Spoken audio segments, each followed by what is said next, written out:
The Masters of the Mystic Arts guard Earth. The Masters of the Mystic Arts guard Earth from mystical and interdimensional dangers. An order founded centuries ago by Agamotto, the first sorcerer supreme, based at Kamartaj and their 3 Sanctum Sanctorums in New York, London, and Hong Kong.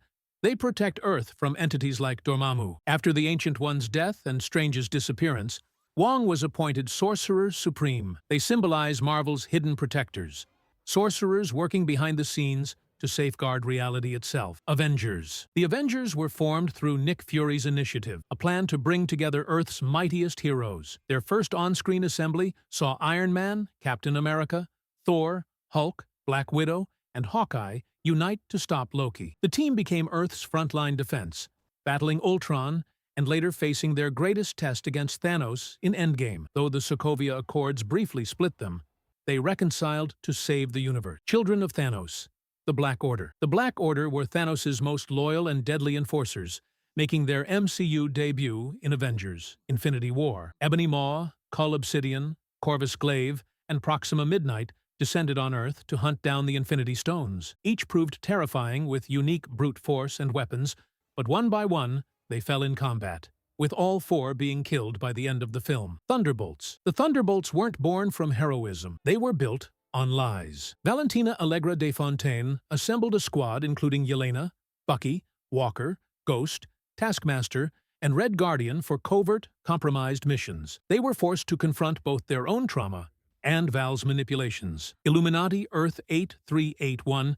Of Marvel's most shocking teams, the Illuminati were from another universe. The Council of Earth 838 featured Professor X, Reed Richards, Captain Carter, Black Bolt, Maria Rambeau's Captain Marvel, and Baron Mordo. They had already judged and executed their version of Doctor Strange for misusing the Darkhold, seeing themselves as their world's ultimate authority. Their arrogance cost them everything when Wanda Maximoff slaughtered nearly the entire team. They represent the danger of unchecked power and pride. Revengers. Not every Marvel team was legendary or long-lived. In Thor, Ragnarok, Thor jokingly dubbed his new squad the Revengers while trapped on Sakaar. The unlikely group included Thor himself, Hulk, Valkyrie, and reluctantly, Loki. Though short-lived, the Revengers successfully triggered Ragnarok to wipe out Hela and saved the surviving Asgardians. Howling Commandos. The Howling Commandos were one of the MCU's earliest teams, born out of World War II. They debuted in Captain America, the first Avenger, led by Cap,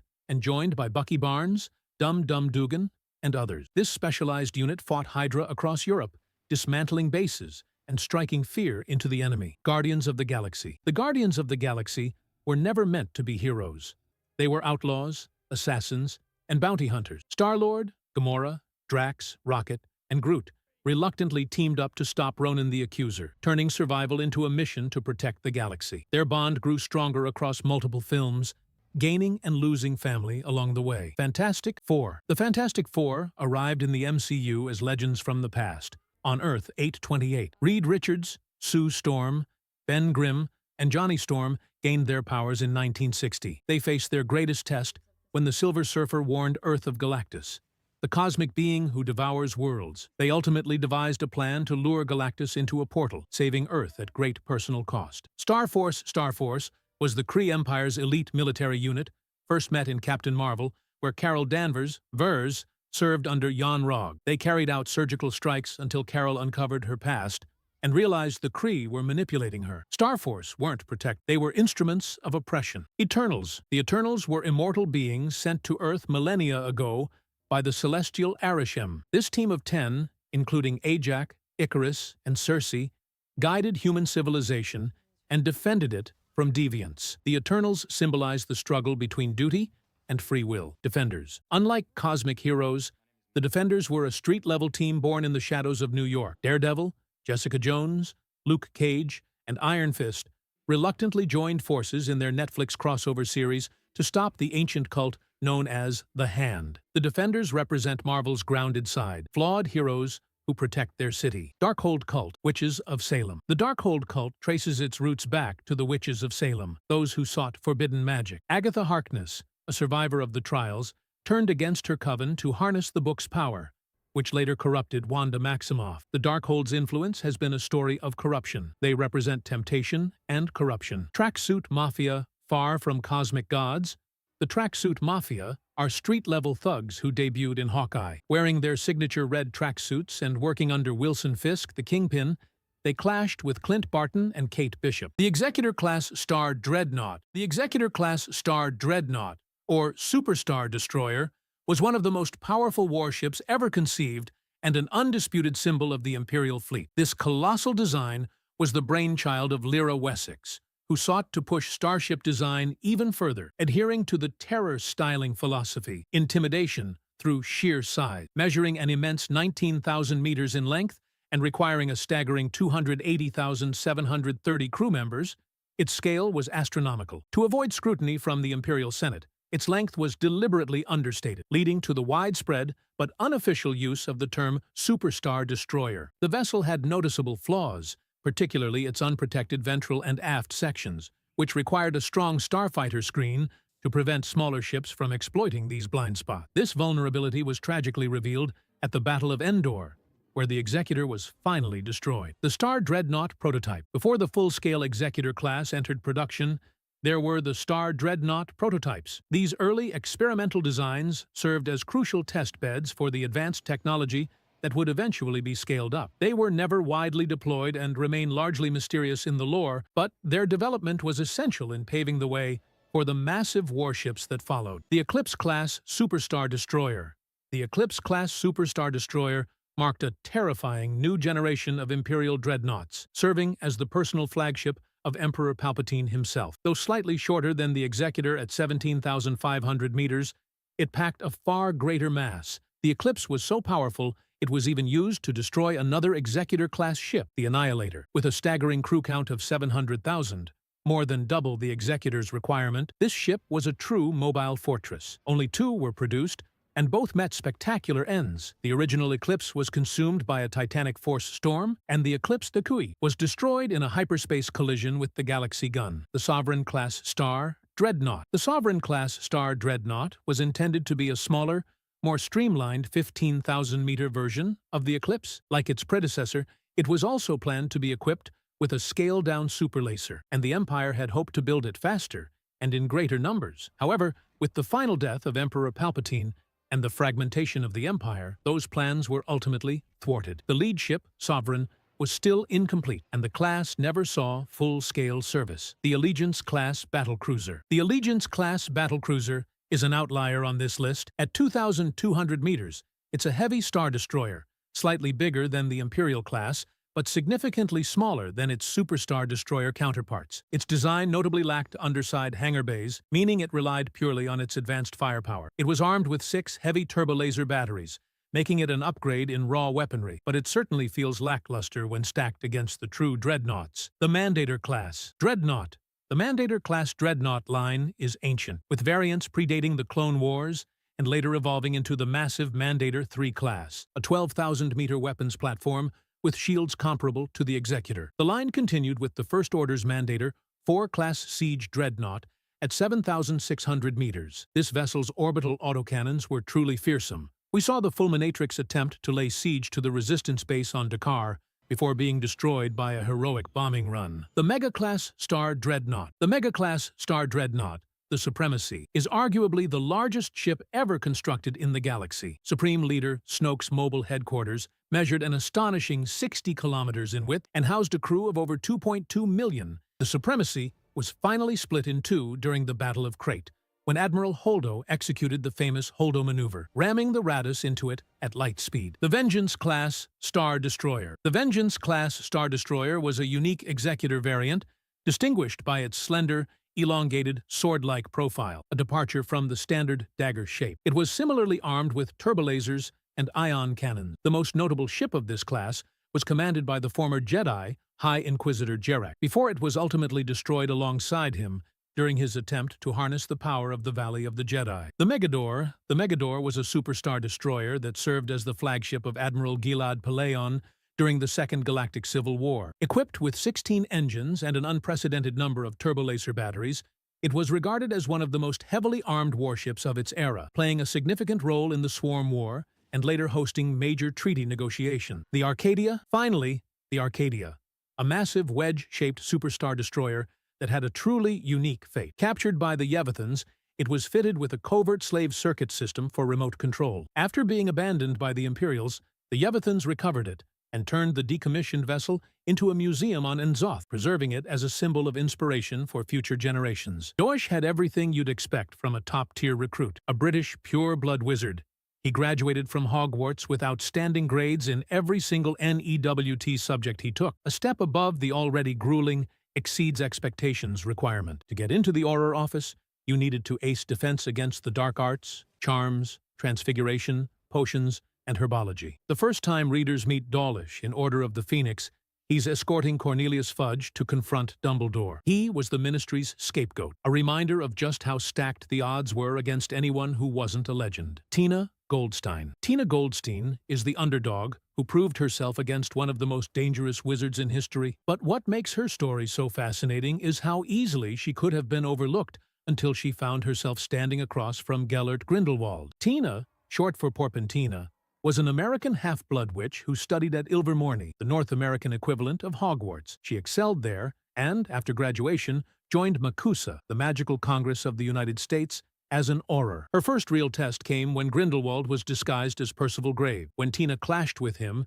she held her ground, dueling fiercely enough to prove that she belonged on the battlefield against one of the most powerful dark wizards who ever lived. During the events of the Crimes of Grindelwald, Grindelwald unleashed his Protego Diabolica, a massive ring of cursed black fire. Dozens of skilled wizards faltered, but Tina managed to resist it, shielding herself and others with a sustained charm. Kingsley Shacklebolt. Some Aurors are remembered for their dueling scars, others for their legendary arrests. Kingsley Shacklebolt, he's remembered for both, and for something even rarer. He's the Auror who made the leap from ministry operative to respected leader of the entire wizarding world. By the time we meet him in Order of the Phoenix, he's already a top-ranked Auror inside the Ministry of Magic. During the Battle of the Seven Potters, he was pursued by 5 Death Eaters while protecting Hermione. Even in those impossible odds, he managed to stun 2 attackers and still make a successful escape. After the war, he was appointed Minister for Magic, cleaning out corruption and rebuilding the wizarding world. Rufus Scrimgeour. Rufus Scrimgeour was the battlefield commander. He wasn't polished like Fudge or politically slick like Thicknessa. He was a man of action. His appearance alone told you who he was. Lean, graying hair, battle-worn, and scarred from years of duel. Scrimgeour had both tactical genius and magical prowess. It was this reputation that landed him the role of Minister for Magic after Fudge was forced to resign. However, his ministry was far from triumphant.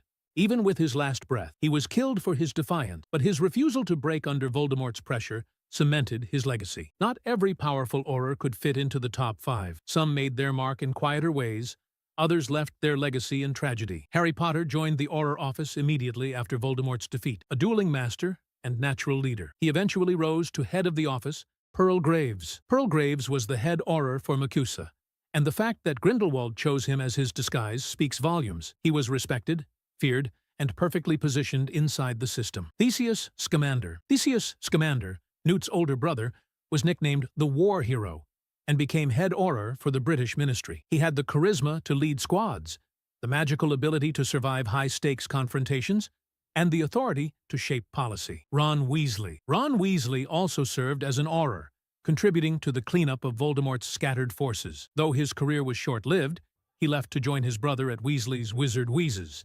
He possessed the battlefield experience and tactical creativity to succeed. Frank and Alice Longbottom. Finally, Frank and Alice Longbottom. Few Aurors paid a higher price than Neville's parents. They were legendary fighters during the First War, but after Voldemort's fall, they were tortured into madness by Bellatrix Lestrange. They remind us that Aurors didn't just risk death, they risked everything, even their sanity. Harry's wand saved him with a golden fire. Ron's blew up in his face. And Voldemort's, it flat out betrayed him. Why? It all comes down to 2 things: wood and core. The wood defines a wand's character, while the core fuels its magical power. Get the combination right, and you have an ally. Get it wrong, and your wand will make you vomit slugs. Let's talk about the cores. Phoenix Feather. Phoenix Feather is one of Ollivander's 3 supreme cores, and is the rarest. These wands are fiercely independent, almost stubborn, deciding when they will work at their best. They demand courage and persistence, not just raw power. The most famous example is the pairing of Harry Potter's Holly Wand and Voldemort's Yew Wand. They shared feathers from Dumbledore's Phoenix, Fawkes. When they clashed, The duel collapsed into priori incantatem. Harry survived because the cores refused to fight each other. Dragon Heartstring. If Phoenix Feather is the cautious partner, Dragon Heartstring is the brute force warrior. These wands are famous for raw power and quick learning, but they're also the most accident-prone and likely to switch allegiance if their owner is defeated. Here's the controversy. Dragon cores have a reputation for drifting toward the dark arts because they respond to pure ambition and willpower. If you want a wand that demands dominance and pays back with devastating power, this is the core you choose. Unicorn Hair. Unicorn Hair is the last of Ollivander's 3 supreme cores, and it's the steady one. It's about consistency and ethics. These wands produce reliable, even magic with very little fluctuation. They aren't the flashiest, but reliability wins more duels than showmanship ever will. Loyalty is the key. They bond deeply with their first owner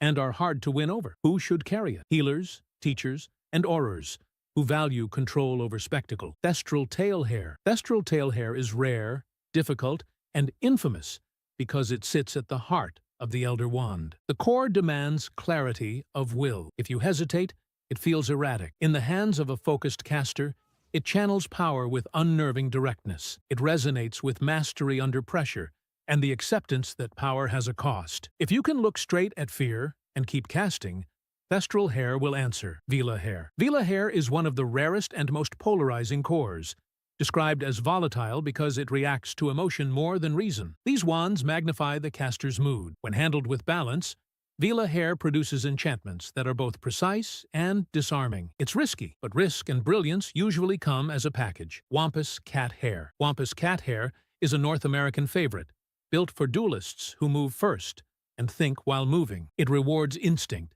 and muscle memory. If Dragon Heartstring is power, Wampus is quick reflexes and a knack for reading an opponent's rhythm. The trade-off? It dislikes hesitation. It decides the fight's rhythm. Thunderbird Feather. Thunderbird Feather comes from a North American beast that can sense danger and whip up storms. Wands with this core feel charged. It rewards bold, decisive magic and punishes timid casting. Thunderbird Feather will feel like a live wire in your hand. The American answer to British critics is simple. It isn't chaotic. You are. Horned Serpent Horn. Horned Serpent Horn sits at the cerebral end of wand lore. These wands think with you, favoring clarity, analysis, and weeding out noise. The controversial truth. Many who fear this core aren't scared of darkness.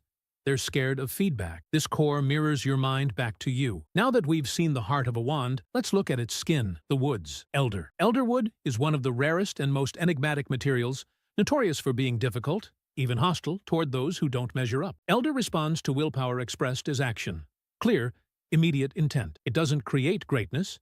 It amplifies it, and it exposes weakness with equal force. It thrives in the hands of the rare few willing to act without doubt. Snape's love for Lily Potter is called the ultimate devotion. But was it love, or was it something darker, more possessive? Can a protection built on decades of bitter resentment truly be called noble? The unconfessed cost of Severus Snape's death was the ultimate act of heroism, or so the official story goes. But the man who saved the wizarding world took 5 terrible secrets to his grave: atrocities he committed, truths about his motivations, and the profound psychological damage required to play the most dangerous double game in history. The cost of being Dumbledore's spy wasn't just isolation. It was a soul corroded by acts he could never confess, not even to the man who sent him into the darkness. To earn Voldemort's trust after vanishing, Snape had to prove his loyalty repeatedly. This proof meant participating in raids, tortures, and murders, crossing a moral line that history has largely forgotten. He fed the Dark Lord real information mixed with strategic lies,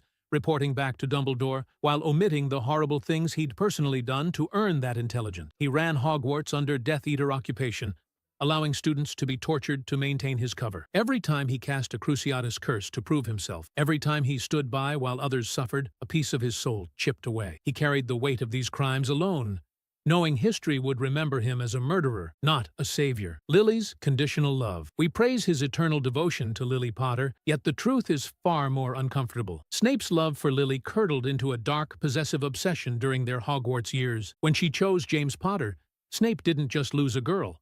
He lost the future he constructed in his mind, where she belonged to him. His heartbroken rage led him to call her a mudblood, revealing a conditional love. He wanted Lily only if she fit into his world and validated his worth. After her death, his penance became prolonged possession. He protected Harry, yes, but he also resented him viciously. Seeing in Lily's eyes the living proof that she had chosen another man, had built a life Snape was not a part of. He never moved on, never allowed himself relationships or happiness.